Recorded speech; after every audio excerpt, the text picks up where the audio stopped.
Okay, we are live. Very good. I apologize that we are 5 minutes late. We were having some major technical difficulties. And so we are here finally. And I want to thank our special guest, Maisha Challenger, who is an outreach specialist. She assisted us last year in presenting federal financial aid and the FAFSA form and did such a wonderful job that we are most grateful that she is back again with us. I'm going to turn it over to your college guidance counselor, Ellen Devine, who will then turn it over to Ms. Challenger.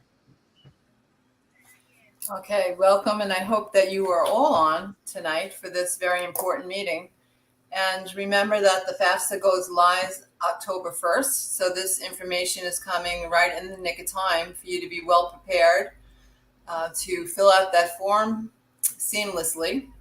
And I'm sure that we'll have some time for questions. And if not, you could just stop by my office and I'll do my best to answer anything that comes up for you. So without further ado, I will turn it over to Ms. Challenger to do her presentation. Thank you so much for joining us tonight.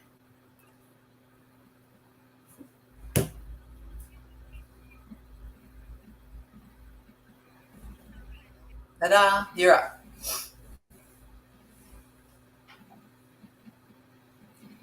So you're up, Maisha.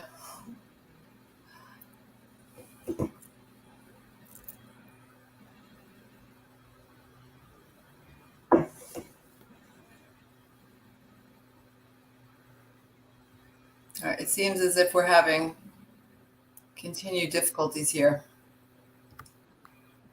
Can you hear me, Maisha?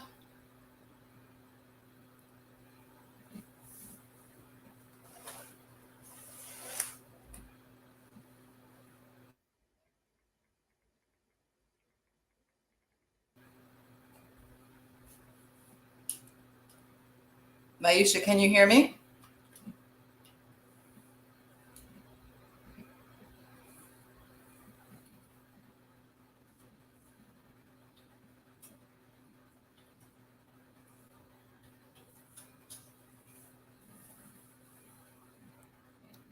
Oh, great. Okay. Hi, everyone.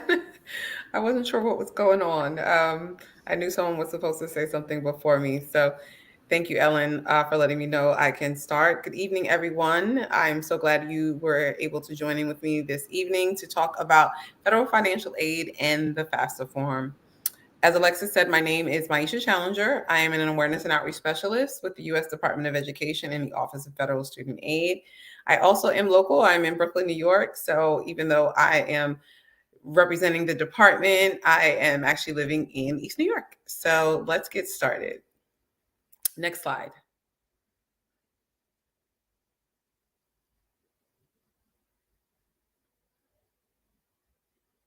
Okay. I'm still just seeing the first slide.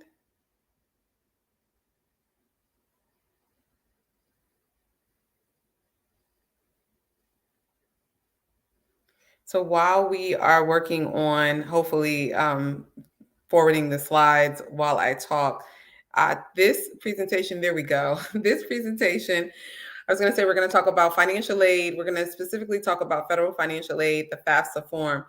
October 1st, we'll talk about that, is when the next FAFSA application is coming up, the 23-24 FAFSA cycle. So for those high school seniors, for those parents that are with high school seniors, this is where you want to be. We're going to share some great information, how to complete the FAFSA form. We'll talk about federal financial aid programs, and then tools and resources, online tools and resources to help you in the process. Next slide.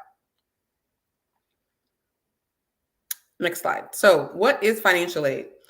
Financial aid is assistance to help students go to school. I always say there's 4 pots of money. There's federal, which is the government, the FAFSA. There's state aid, and then there's institutional aid. The school also gives money, and then there's scholarships. So I always say there's 4 pots of money: federal, state, institutional, and scholarships. I'm going to talk specifically about federal aid and what that looks like.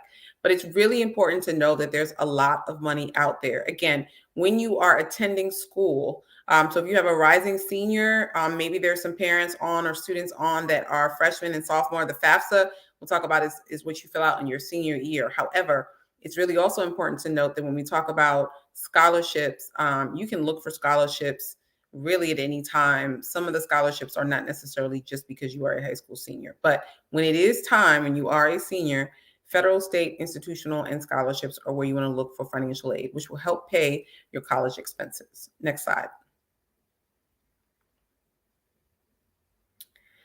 So this is just a repeat of what I just mentioned, so that you can see examples of institutions or not institutions, but entities that do provide funding. So from outside of the federal, state, and local, the institution, you do have organizations, so private foundations, churches, different nonprofits potentially can have financial aid for individuals, employers, and private companies. So it's really important. I always tell people, if you're not sure, just ask someone, do you provide assistance for students to go to college? And if it's an entity or organization, sometimes they do. They may not necessarily advertise, but that is a possibility. Next slide.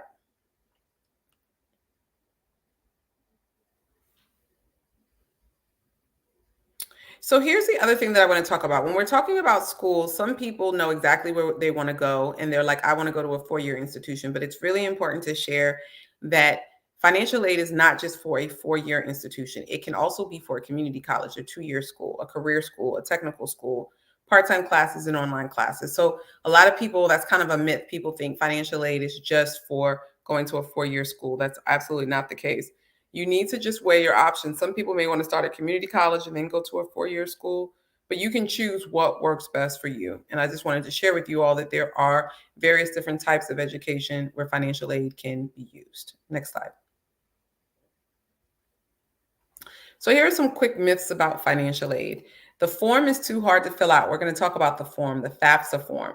The FAFSA form is an online form that you will fill out to see what you qualify for when we're talking about financial aid.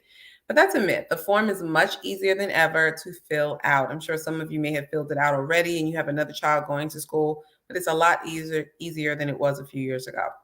Only students with good grades get financial aid. So your grades are not a factor when you are applying for school. When you are in school, you do have to maintain a certain GPA to keep your financial aid. But when you are applying, your grades are not a factor. And then my parents make too much money, so I will not receive financial aid. So there's no income cutoff when we're talking about aid for college. Now, depending on if you are dependent and you are living at home with your parents, depending on how much your parents make, it will determine what type of aid you qualify for. But everyone qualifies for some form of financial aid. Next slide. So how do you get access to this financial aid? I want to talk about the form, and then I'll talk about the programs after the form. Next slide. So the FAFSA form is what you fill out to determine what type of federal student aid you will receive. FAFSA is an acronym. It stands for the Free Application for Federal Student Aid. Once again, it's the Free Application for Federal Student Aid. The colleges use your FAFSA information to determine your federal aid eligibility. Many states and colleges use the FAFSA form also to award their own aid. So that's also important. There's state aid, and we're going to talk about deadlines and institutional aid. And a lot of times the FAFSA is required to be filled out to determine what additional aid you may receive from those entities. Next slide.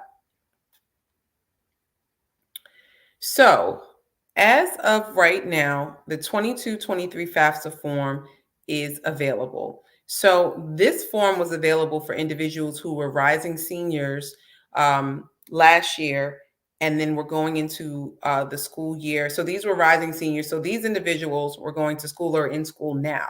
If you were a rising senior, you're going to fill out the 23-24 FAFSA. That form is not available yet, but will be available in 10 days, October 1st. Forgive my math. So again, what it does is if you are going to school, so if you're a rising senior and you're going to school in the fall of 2023 and the spring of 2024, hence why it's called the 23-24 FAFSA. these individuals that filled out, and the individuals who filled out the 22-23 also will have to fill out the 23-24. So it's not a one and done application. You must fill it out every year you are attending college. So right now, again, individuals that were going to school who want to go to school in the winter of 2023 are going to fill out the 22-23 FAFSA. But if you're going to school in the fall of 2023, in the spring of 2024, you're going to fill out the 23-24 FAFSA, which comes out October 1st. It's not available yet. That's why I don't have it up here, but I need to tell you that's the form as a rising senior that you will fill out. Next slide. So as I mentioned, you are going to complete the form every year as a high school senior and every year in college. And the application process will start October 1st. It used to be January. I don't know if you guys remember, the FAFSA used to come out in January, but we moved it back to October because a lot of other deadlines and applications are around that time as well. Next slide.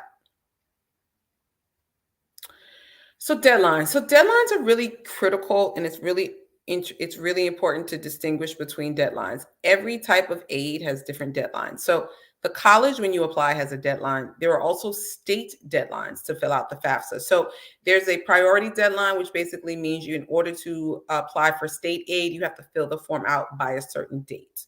And then there's the federal deadline. So the FAFSA is an 18-month cycle. So as I mentioned to you all, some of the cycles overlap depending on when you're going to school, but the 23-24 will be October through, I'm sorry, you all, it's late. It'll be October. It's an 18-month cycle. So I don't want to say that there isn't a deadline for that, but you need to be mindful of the state deadlines because a lot of those for the 23-24 will be in the winter or spring of next year. Next slide. So this is just a sample of the 22-23 FAFSA form and the various deadlines around the country. There will be an updated 23-24 FAFSA form deadline when it comes out, and it'll probably be comparable. But again, the state deadlines are here so that you know that in order to qualify for state aid, you must complete the FAFSA by the estimated date that you see here. Again, if you want to qualify for state aid, if you apply after the state deadline, you won't qualify for state aid. Institutional aid is also another deadline that the institution will let you know about in order to qualify to see if you receive some additional merit-based aid or additional institutional aid. Next slide. So the form is the free application for federal student aid. Let's talk about the various different programs that you can qualify for by filling out the FAFSA form. Next slide. So there are three types of programs that the federal government offers. Grants, which are free money, they do not have to be repaid. Loans, which are borrowed money that does have to be repaid. And we always like to say loans are an investment. Work study is earned money, where you can work part-time on campus or off campus to pay off your college expenses. Those are the three programs that you potentially qualify for when you fill out the FAFSA form. Next slide.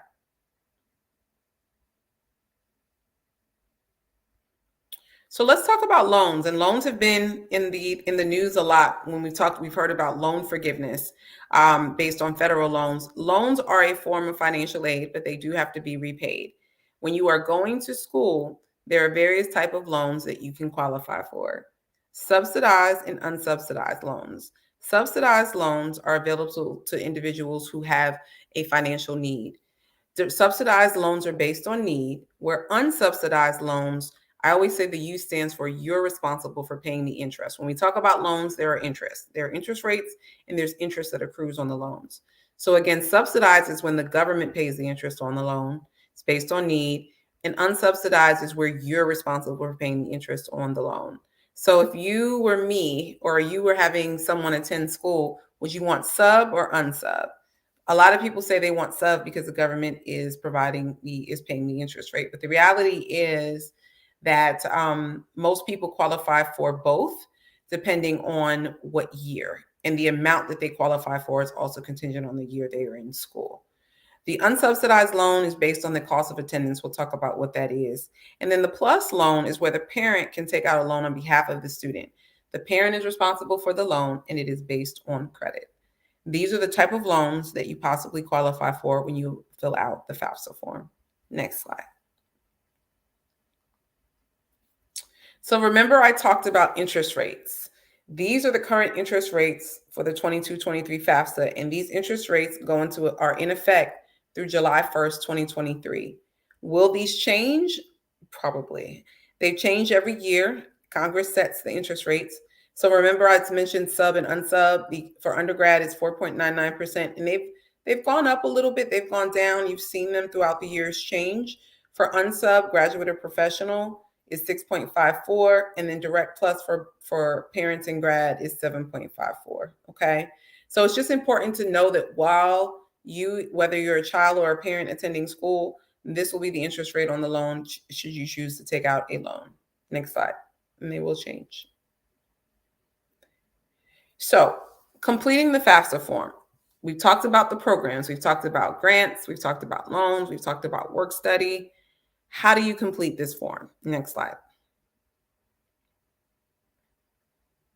And I know I'm going through this fast. I'm hoping that we'll take some questions at the end, specifically on in specific situations.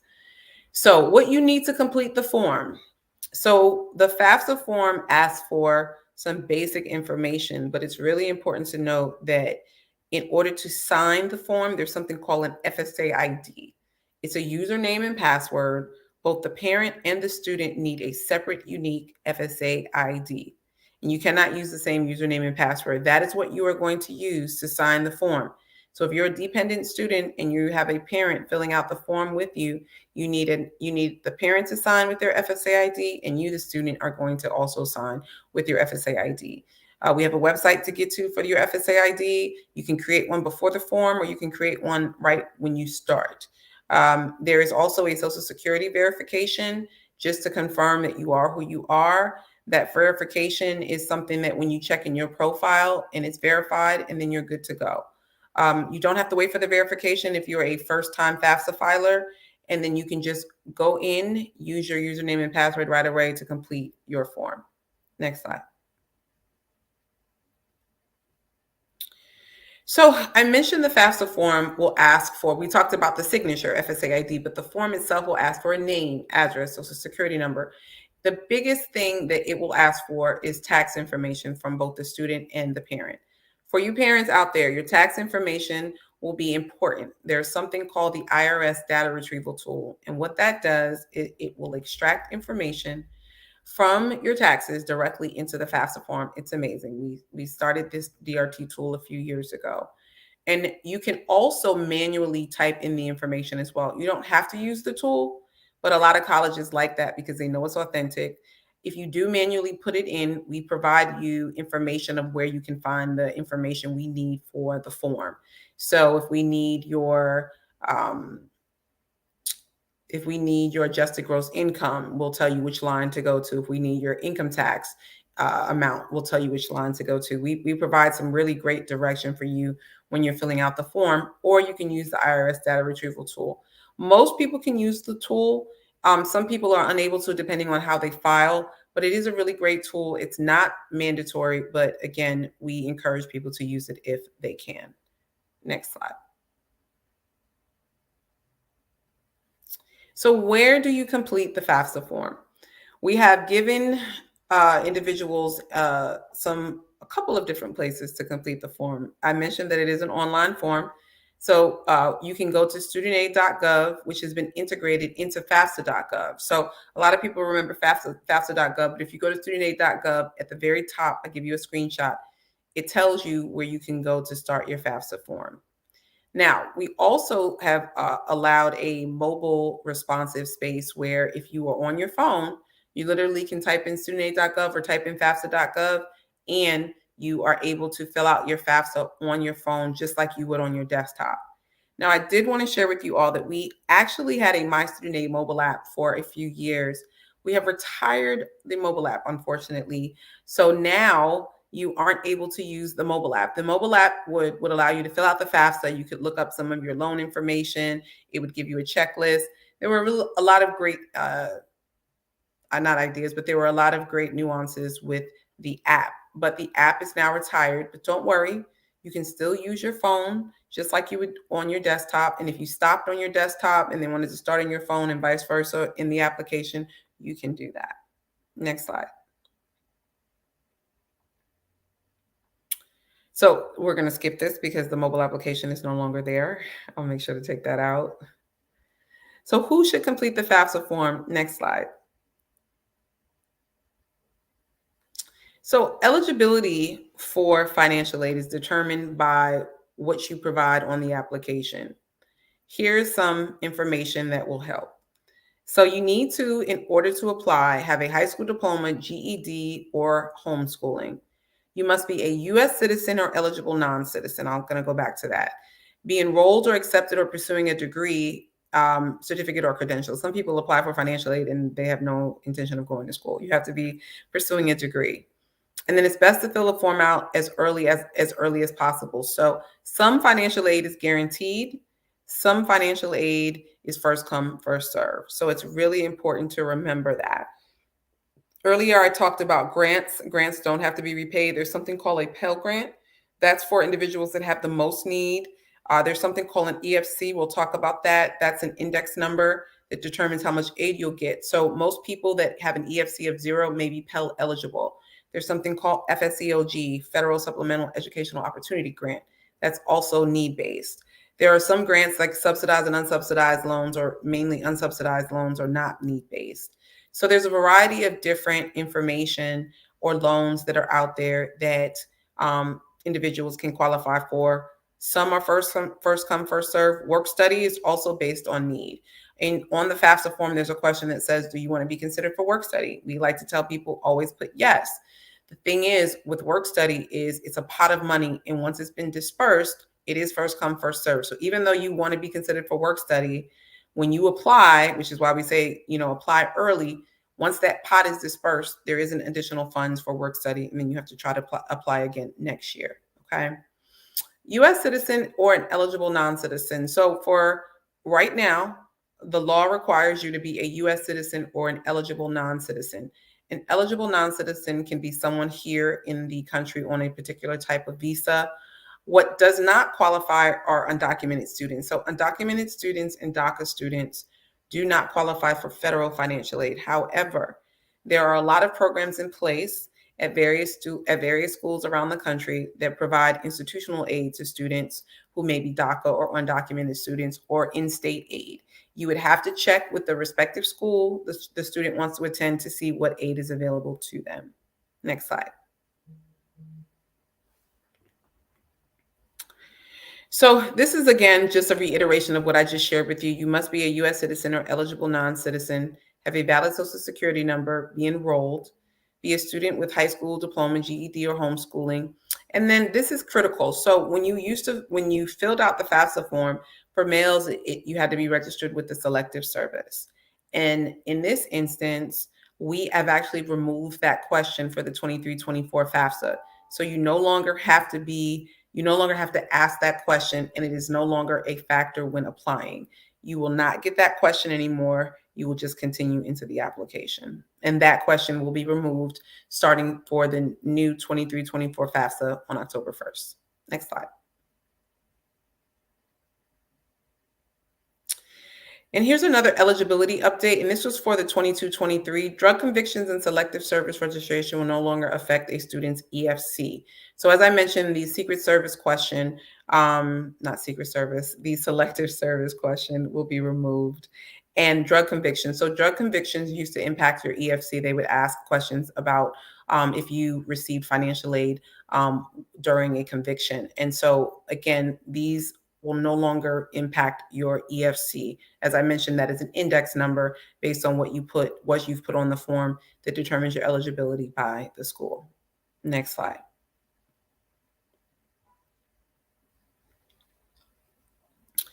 So we've gone through a few things that are really important regarding the application, but I want to give you all some context as to the categories as a student when they fill it out that they would fall under when completing the form. So dependency status is critical. For FAFSA purposes, you are considered either independent or dependent. If you are dependent, it means that you are dependent on your mom, your dad, maybe just mom, maybe just dad, maybe a step parent. If for FAFSA purpose you are considered dependent, we need parental information. However, for FAFSA purposes, if you fall under any of the following criteria, at least 24 years old, married, graduate or professional student, veteran, orphan, someone with a legal dependent other than a spouse, an emancipated minor, someone who is homeless or at the risk of being homeless and under legal guardianship, if any of these are applicable to you, for FAFSA purposes, you are considered independent, which means we do not need parental information. Now, I know a lot of you are probably like, okay, wait, I have so many questions about that, but it's just important to understand. So for example, it says legal guardianship. I want you all to understand for FAFSA purposes, legal guardianship is something that would have to be court ordered. So you can't just say, this is my legal guardian. What's going to happen is there's something called verification, where if you select any of these that's applicable to you, the school will ask for supporting documentation. The school is going to say, hey, you said you may be homeless, or you may be an emancipated minor, or an orphan award of the court. There's some legal documentation that you must supply the school. The school will review the documentation, and the documentation may look different at each school. So that's really important to note that it is at the school's discretion to tell you what it is they need to basically support the fact that you are claiming you are independent. Once the school reviews that information and determines that you're independent, then you don't need parental information, and they will assemble an award letter for you. Now, it's also important to note that there are some people that think they're independent or think they're homeless just because they're like, oh, I don't live at home, I don't need the information, or I don't need to put my parents' information. Again, homeless is something where you will need to provide what the school is asking you for supporting documentation, and they will make the final decision. So again, you are either considered independent or dependent. So let's say you live with mom, and we'll talk about custodial parent, whose information you put on the form. But let's say you live with mom and mom has remarried and you have a stepdad, and you are primarily staying with them for the year. Then you're going to put mom and stepdad's information. But let's say mom and dad are divorced and you are spending the majority of the year with your dad. Then you are going to put the your dad's information. So the way that it works is, for FAFSA purposes, whose information you use, it's usually the custodial parent. I'm going to stop there because I'm getting ahead of myself. We'll get to that in a second. Let's go to the next slide. So before I get to whose information you put on the FAFSA form, there are special circumstances. So there may be instances where the student doesn't know the parents' whereabouts, the parents are incarcerated, they may be homeless or self-supporting or at the risk of being homeless. So there is something called a special circumstance or a dependency override. It's called professional judgment, where the school will look at this information, because let's say that they don't fall under independent status, but there is a special circumstance. The school will review the circumstance, make a determination, and they can do something called a dependency override, where they'll still award a financial aid letter without the parental information. Now, it's really important to understand that every circumstance is not a special circumstance. So verification is, hey, you put something on the FAFSA form, we want supporting documentation. A special circumstance is you don't have parental information, but it's required. You talk to the school determines that it might be a special circumstance, you provide supporting documentation, and then they still assemble an award letter, okay? Now, let me also say this. The school will ask for supporting documentation if you are selected for verification. Everyone isn't selected for verification. You absolutely need to provide the school what they want, or else you won't receive your award letter. So you can't really get around verification. You want to give them exactly what they're asking you for so that you can see what type of award letter that you will get for that particular school. Next slide. So here's how it works. This is the start, the beginning until the end. So the student completes the FAFSA form and signs with an FSA ID. If they have a parent and they're dependent, the parent will also sign. The FAFSA form is processed by FSA. The student receives a SAR, a student aid report. So once you complete your FAFSA form, you will get a confirmation page saying, hey, you've completed your FAFSA. Here is a potential EFC. Or it'll just tell you that you've completed the FAFSA, and here's what will happen next. A SAR is something that you get. We love acronyms. About 3 to 5 days via email if you have provided that on your FAFSA form. That will give you your EFC and what we project that you may receive from the school. The SAR is not the financial aid award letter. Once the school receives the FAFSA application, the school will review the information and assemble an award package for the student. The student will review the award package, compare it to other award letters, and then the student will determine which school they want to go to. So it's really important to understand that your award package is going to look very different at each school. If school A gives you 10,000, that doesn't mean school B will give you 10,000. School B may give you 4,000. School C may give you 30,000 with the same information you've put for every school. It really is something that a lot of people think, well, I'm going to just apply and I'm going to get the same amount of aid at every school. The amount of aid you get is really dependent on the school, how many students are there, what the financial aid allocation is for that particular school. Now, let me also say this, because this is also really important. A lot of people assume that when they fill out the FAFSA and they get their award letter, let's say the cost of attendance. So the cost of attendance is tuition, room and board, books, and supplies. It's the full line item of every cost for the school. If the cost of attendance is, let's say, $50,000, people assume that when you fill out the FAFSA is going to cover all $50,000. That's not always the case. If it does, that's great. But there's sometimes an instance, and a lot of times, where when you fill out the FAFSA, the school will provide you with an award letter of about $20,000. And that's all they're going to be able to offer. So you've got $30,000 where you're like, okay, wait, what do I do? Where am I going to find that money? That's where you may have to look for scholarships. Now, here's another thing you can do. After you receive your award letter and it has a certain amount, and what the award letter will show you is what you will get for your fall and spring. So they'll break up the amount you'll get per semester. You can always ask the financial aid award office. You can always ask the financial aid office, hey, is there any more aid? I always encourage some of my students. I used to be a charter school substitute teacher years ago. And I had students and they were like, well, they gave me X amount of money. And I'm like, well, did you ask them if there's any more money? And sometimes there's more aid, institutional aid. So you can always say, hey, is there any additional aid if what they're providing you doesn't cover the full cost? Sometimes they may have it, sometimes they may not. It doesn't hurt to ask. Next slide. So as I just talked to you, as I was just mentioning, the cost of attendance, I kind of broke down what it was: tuition, room and board, books, fees, and then you subtract your EFC. Your EFC is what there's a formula. I think EFC versus the minus the cost of attendance is your financial need.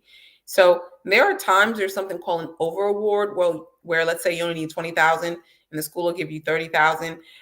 You must remember that sometimes with that over award, you don't have to accept all the money that they're offering you, because some of that money may have to be repaid back.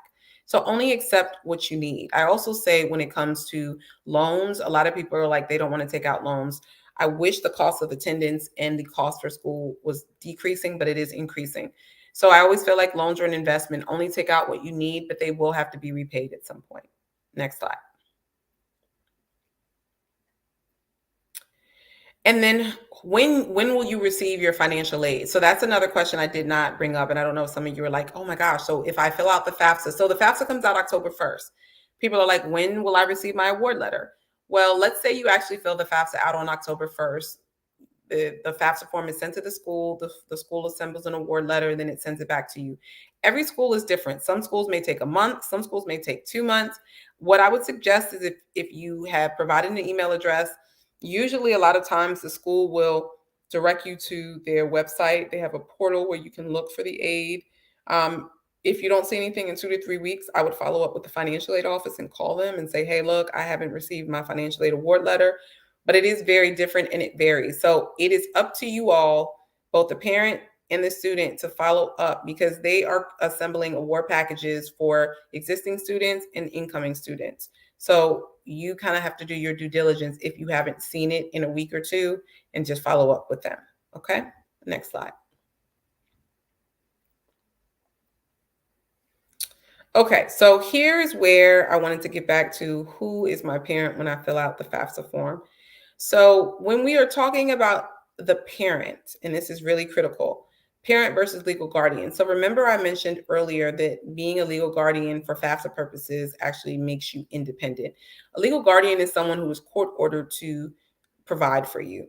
The parent or the custodial parent is very different. So a parent and legal guardian is different. So adoptive and legal guardian is also different. So if someone adopts you, they're your parent. But again, as I mentioned, legal guardian is someone who is court ordered. Who you put on the FAFSA form is also not based on who claims you on on their taxes. So a lot of instances you have parents who claim they're a child on their taxes for different purposes other than that's the person who's providing the most support. So parent for FAFSA purposes is biological or adoptive. If it is your biological or adoptive parent, that is who you're going to put on the FAFSA form.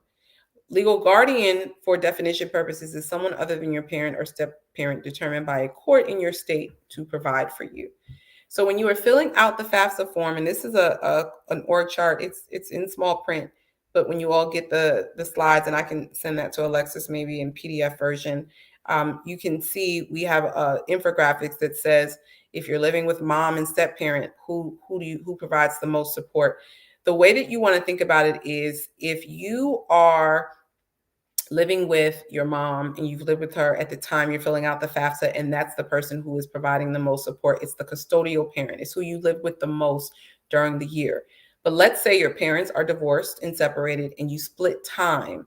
That's another question. People are like, what if my parents are divorced? Who do I put on the form?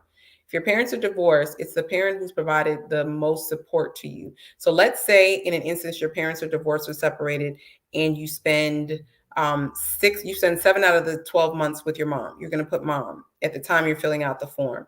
Let's say you split time equally. So let's say it's 6 and 6, because that's another huge question. People are like, well, if I split time with both parents, who do I put on the FAFSA form? In that instance, again, this is if the parents are separated, divorced and separated, you would put the parent who's providing the most support. And let me tell you what that means. So let's say you split time equally, you're spending time with mom, but actually dad pays for school, dad pays for books, dad pays for food. Dad is actually providing the most support, even though you're with mom. So that is where you all determine who is providing the most support. That's not something I can tell you. That's something that you kind of have to determine based on looking at the situation. And then that's what you would put down. But if your parents are remarried and you're living with mom and you have a stepdad, as I mentioned earlier, you're going to put them down on the FAFSA form. I'm sure that might have been a little confusing, but hopefully you understood the distinction. Next slide.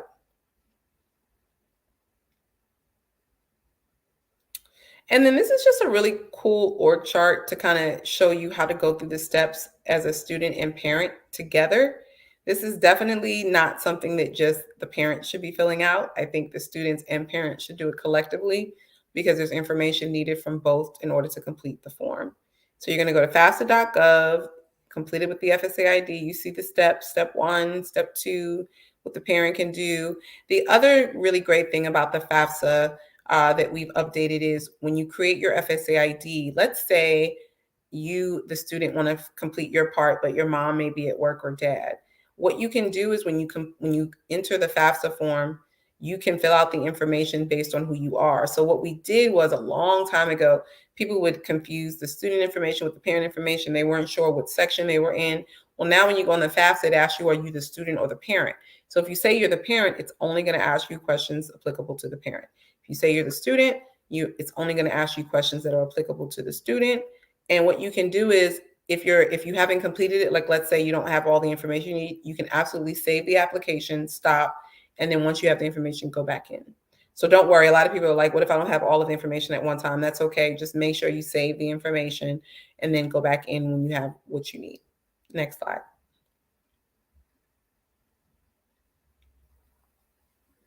So here are some quick mistakes or just mistakes that you want to avoid when filling out the FAFSA form. And these are some common mistakes I wanted to share with you all. Next slide.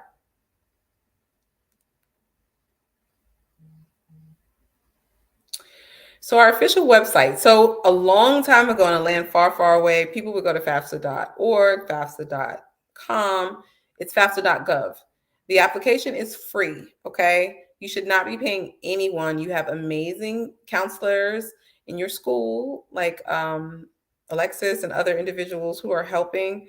There are online resources that we'll talk about that can help you, but you should not have to pay. If someone is telling you that the Department of Education requires you to pay in order to fill out the form, they are lying to you. It is not the truth. It is a free application and there's absolutely free assistance to help you. You should never have to pay anyone to help. Next slide. So submitting incorrect information. Remember earlier I mentioned that people would get confused with the parent versus student information. But now, as I mentioned, when you go into the form, it will ask you, are you the parent or the student? So make sure you know, which is kind of cool, that now it will delineate. So if you say I'm the student, it'll just ask you student questions. It won't ask you any parental questions.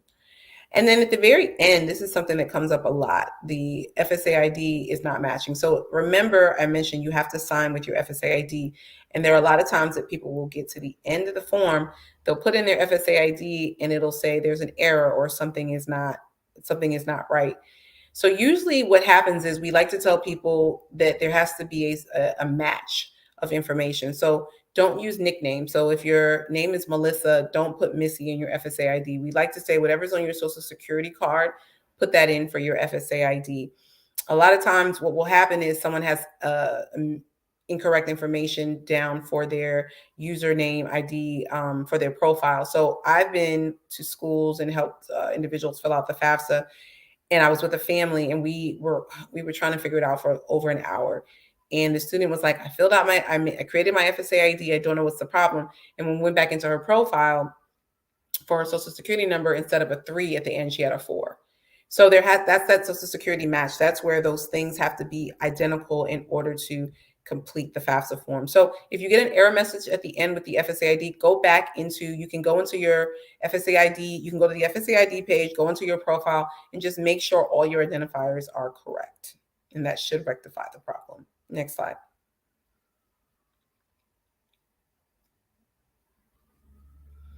And then school selection. So we always like to encourage individuals. I'm sure a lot of you have ideas of what schools you want to go to, but it's really important to put more than one school down because, as I mentioned earlier, each school is going to provide you with a different amount of financial aid. Okay.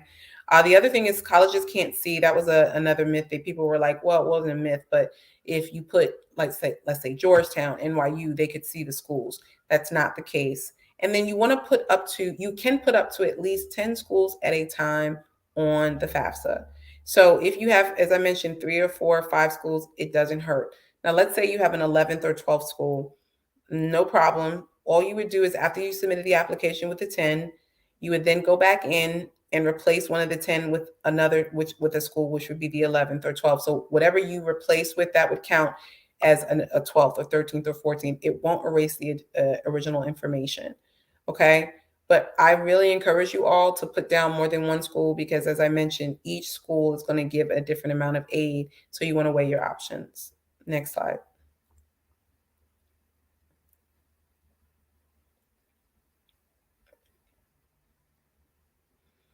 And then submitting the form. So this is also really key. A lot of times people are like, oh, I filled out the FAFSA. I haven't received anything from the school. What's going on? You need to make sure you get a confirmation page. You need to make sure that confirmation page is key. You will absolutely know when you've gotten a confirmation page. So if you don't remember getting a confirmation page, that means that you have not completed the form. Now, there are some individuals who may not want to sign it electronically. You can also still print out the signature page and send it in that way. But it is an electronic signature if you're unable to sign with an FSA ID. So what I didn't mention earlier is, let's say you have a child that's a citizen, but the parents are undocumented. As long as the student is a citizen, they can absolutely fill out the FAFSA still. If the parents are undocumented, the parents will put in zeros, then they would print out the signature page and still send it in that way. So that's another key thing. Even if the parents are undocumented, that won't impact the student if the student is a citizen. Just make sure you've got that confirmation page. Next slide.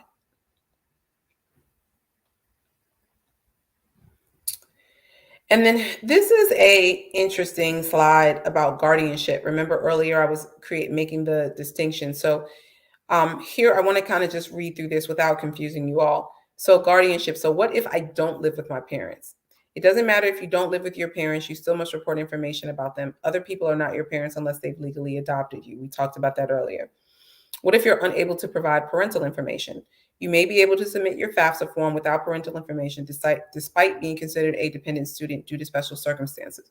We talked about that. So this is just kind of a reiteration of what I kind of shared with you all already. Now, what if you have an unwilling parent? And that may happen. The parent may just say, I don't want to put my information down on this form. You can't be considered independent of your parents just because they refuse to help you with the FAFSA form.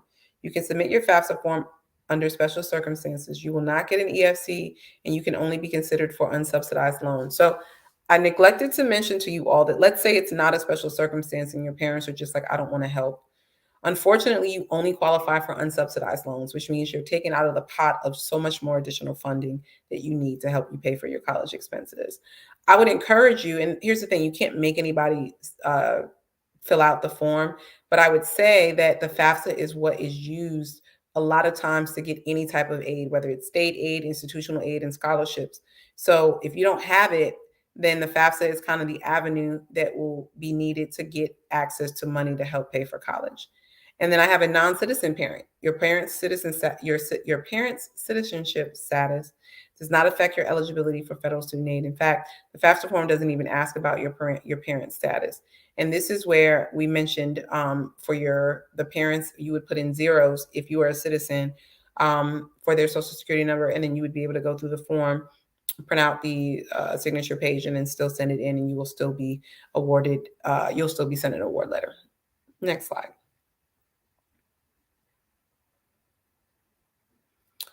Okay, so lastly, next slide, I want to kind of share with you all, and then we'll get into questions because I know we have about 10 minutes left. I wanted to share with you all some online resources that can help you in this process, okay?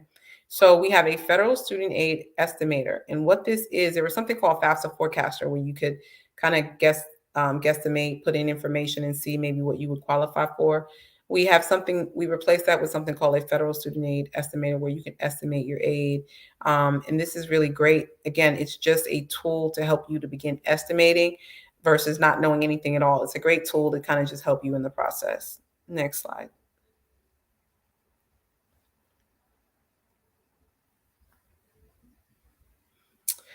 So here are our online resources. So I'm hoping what I've shared with you today was really, really helpful.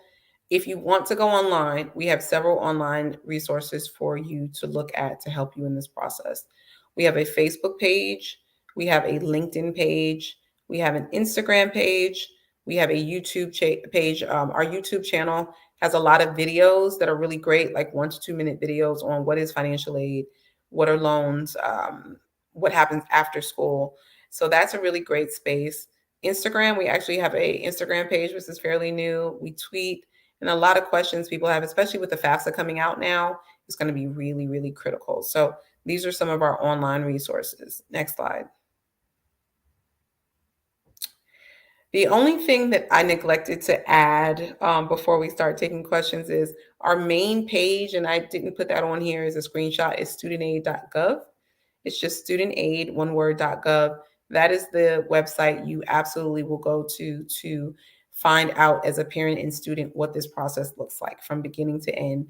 Any updates on policy. You guys have heard about public service loan forgiveness, where if you go into public service and work for a qualifying employer, after 120 qualifying payments, the remaining balance of your loans are forgiven. There's so many different spaces of opportunity that we provide folks even after school to help you with paying off your college expenses. So studentaid.gov is the website that you want to go to. And again, that is also where you would find the FAFSA to start filling out the application. So I'm hoping this was helpful. Oh, I see a question. I hadn't seen a question all time at all. Is the state deadline based on the state where you attend college or the state where you currently live? Great question. It's going to be for in-state. So if you're going to school, so if you live in New York, there's a state deadline. If the school is in New York, then you want to, so the state deadlines are for in-state schools that you are attending. So that is for the school. So New York will be, so if you're going to school out of state, then the state deadline isn't applicable. It's the state aid is for individuals that are going to stay in state. Great question. Has the selective service requirement been removed Temporary or permanently? That's a great question. For right now, it's not there. I can't speak to what's going to happen in the future, but right now it's not there. Will there be information about the CSS profile tonight? That is not my lane, my wheelbarrow, if you will. So that's not something I can speak to specifically. But good question. I think the CSS profile is the school that asks for additional identifiers for the student, but I don't have information about what specifically they ask. Okay. That's all the questions we have. Oh, okay. Well, I'm hoping this was helpful. I'm hoping that at least at the bare minimum, this gave you all some insight. For some people who have already known, maybe this gave you a deeper dive into what to expect. And then also what we need for the form. Just kind of as a recap, you're going to need your tax information, personal information, and then the 3 programs are grants, loans, and work study. The FAFSA form is the free application for federal student aid, and it will come out October 1st, which is the 23-24 FAFSA application. In your FSA ID, you need to sign the form. I'm glad you guys joined me. It's late. I'm sure some of you are eating while you're listening to me, but I know the importance of this information, and I'm glad I could be here with you all this evening. And that's it for me. Still the prior year. You know what? I did not speak to that. I am so sorry. So the tax information, there's a lot of information, you all. For the 23-24, we mentioned tax information. The year that is needed is something called prior. So we talked about the 22-23 FAFSA. That's the cycle we're in now. The 22-23 FAFSA is asking for 2020's tax information. So we've no longer done a year back. It's called prior, where it's 2 years back, because we know people's information is pretty much the same. So rather than doing it 1 year back, we do something called prior, which is 2 years back. So for the 23-24 FAFSA that comes out, we'll want 2021's tax information. That's if your employment information has stayed the same. Now, let's say there's been a significant change in your employment. Like, let's say in 2022, you didn't work, but then 2021 you did, or vice versa. You can talk to the financial aid office, but for the form itself, the 23-24 will want 2021's tax information. Thank you for bringing that up. I did not go over that. Okay, thank you so much. Well, thank you guys so much for having me. Yes, it was very informative. And I'm sure that students Alexis, I'll turn it back over to you. Yes. Thank you. All right, thank you all for coming tonight. And don't forget, October 1st, you're going to start doing that form. And at the end of the FAFSA, I just want to say, for New York students, if you're going to school in New York, you're going to be prompted to fill out the TAP. So just pay attention to all those kind of things. And that's it. Good job. And October 1st, make sure you do that. All right. Thank you, Ms. for all your time this evening. I'll see you all tomorrow. Okay, well, I'm going to log off unless I'm told otherwise, since I don't think we have any more questions. And good luck, parents, this year with your students.